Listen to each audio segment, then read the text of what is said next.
Good morning. Welcome to Morning Love here at Buckwheat Farms Magic Emporium and Ballroom. Glad to have you here with us today as we share the love. And this is a little bit unusual love today, as I'm going to discuss with you the difference between outlaws and criminals. There's a quote that I'm kind of bastardizing that says, honorable people break those laws they deem to be unjust or simply inappropriate.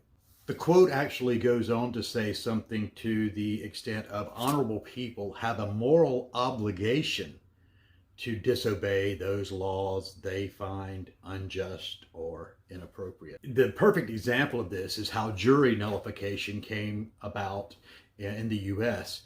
And it was put in place to save those people who were helping runaway slaves get away, so that they could not be prosecuted under what was the law at the time.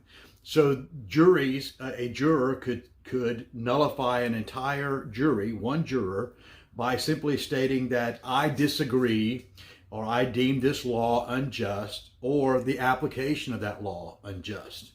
And that's how jury nullification came about. So why do we have all the laws? And you've heard me talk about before, if you've ever seen the old, and I'm dating myself, the old TV series Bewitched, where there was the neighbor, Mrs. Kravitz, who was always looking out her back window trying to see what was going on in the witch household, and always, of course, being a busybody.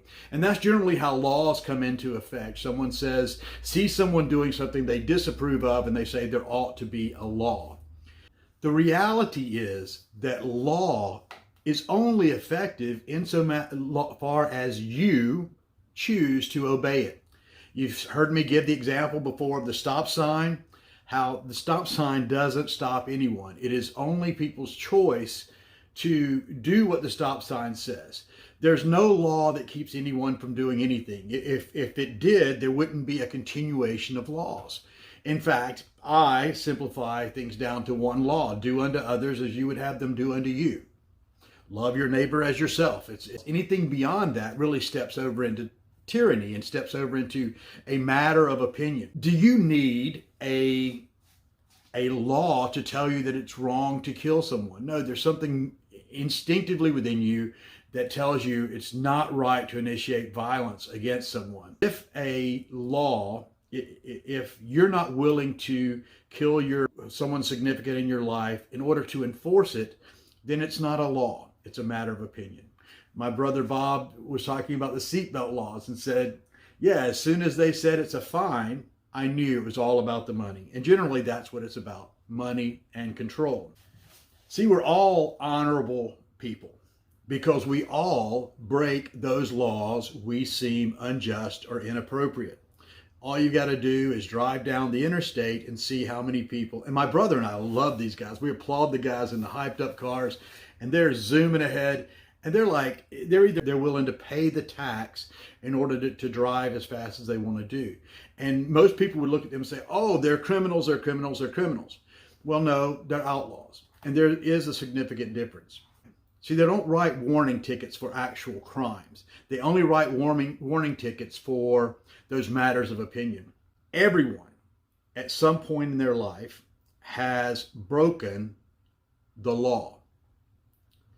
And the difference between an outlaw and a criminal is an outlaw just simply ignores or deems inappropriate those laws he finds unjust. If you drive 5 miles an hour over the speed limit, you're an outlaw. The difference is, in a crime, for a crime to be committed, there has to be a discernible victim.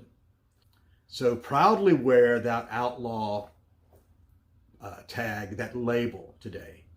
You're an outlaw. Become a bigger outlaw. Namaste.